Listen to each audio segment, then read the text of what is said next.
আসসালামু আলাইকুম। Welcome back to my channel সম্পাস ভ্লগ। কেমন আছেন সবাই? আলহামদুলিল্লাহ আমরা সবাই ভালো আছি। আশা করছি কাছে দূরে দেশ ও দেশের বাহিরে যে যেখান থেকে আমার ভিডিওটা দেখছেন সবাই আল্লাহর অশেষ রহমতে খুব ভালো আছেন। তো আজকে ছোট্ট আরেকটা ভিডিও নিয়ে চলে আসছি। তো ভিডিওটা আপনাদের খুব ভালো লাগবে আশা করছি। তো এটা হচ্ছে টক ঝাল মিষ্টি আচার কিভাবে খুব সহজে তৈরি করবেন বাসায়, তো সেটাই আপনাদের সাথে শেয়ার করছি, চলুন। তো প্রথমেই হচ্ছে আমি একটা কড়াই নিয়ে নিলাম। তো কড়াইতে দিয়ে দিলাম সরিষার তেল। তো আমি একবারে ইজি ওয়েতে দেখাবো, মানে খুব সহজে কিভাবে বানাতে পারেন।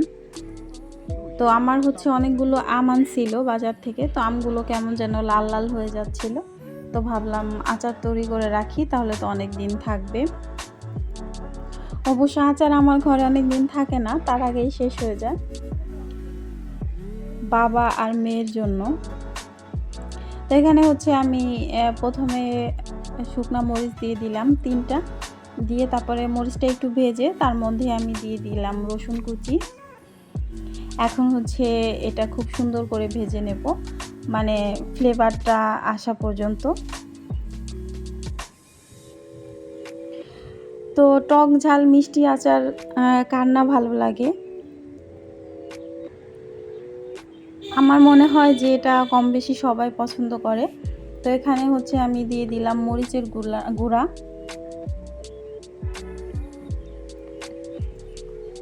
তো ঝালটা আমি একটু বেশি করে দিচ্ছি, যেহেতু একটু ঝাল ঝাল হবে। তারপর দিয়ে দিলাম লবণ।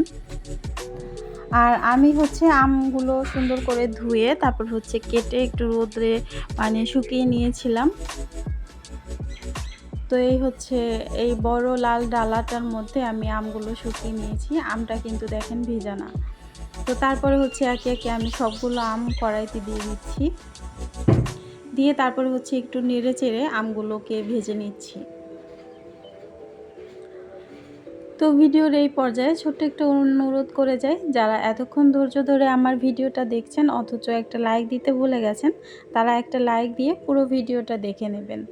আর আমার চ্যানেলে যদি কেউ নতুন হয়ে থাকেন, ভালো লাগলে প্লিজ আমার চ্যানেলটা সাবস্ক্রাইব করতে ভুলবেন না। আর যারা এই কাজটি করেছেন তাদের অসংখ্য ধন্যবাদ।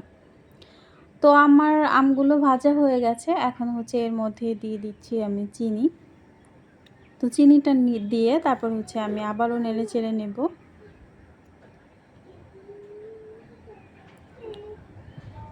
তো খুব সহজে মজার একটা আচার কিন্তু আপনারা তৈরি করে নিতে পারেন ঘরে থাকা যেসব উপকরণ আছে সেগুলো দিয়েই। তো এই তো আমার চিনিটা গলে গিয়েছে, আর হচ্ছে একটু ঝোল ঝোল টাইপের দেখা যাচ্ছে। তো এটাই আমি নেড়ে চেড়ে শুকিয়ে নিতে নিতে আমার আমগুলো কিন্তু সিদ্ধ হয়ে যাবে। তো এ পর্যায়ে একটু সাবধানে নাড়াচাড়া করতে হবে, না হলে কিন্তু নিচে লেগে যাওয়ার ভয় থাকে। তো এই যে আমার কমে আসছে কিন্তু চিনি শিরাটা। তো এই পর্যায়ে আমি হচ্ছে দিয়ে দিচ্ছি 5 ফোড়ন। তো আমি এই বক্সটাতে 5 ফোড়ন গুঁড়া করে রেখেছিলাম, তো সেই 5 ফোড়নের গুঁড়াটাই আর কি আমি এর মধ্যে দিয়ে দিলাম। তো 5 ফোড়নটা আমি হচ্ছে চুলায় একটু টেলে তারপরে হচ্ছে গুঁড়া করে নিছি। এটা একদম মিহি গুঁড়া হবে না, মানে আধ ভাঙা করে নিয়েছি আর কি, যাতে দাঁতের নিচে পড়লে সুন্দর একটা স্মেল করে।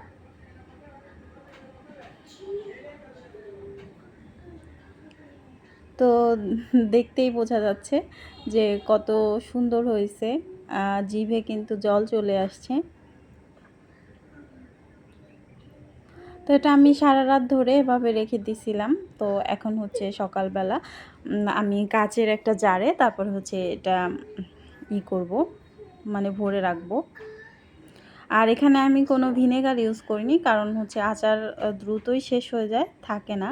তো এভাবে ভিনেগার ছাড়াও অনেক দিন, এই বছর খানিকের মতো আচার কিন্তু সংরক্ষণ করতে পারবেন।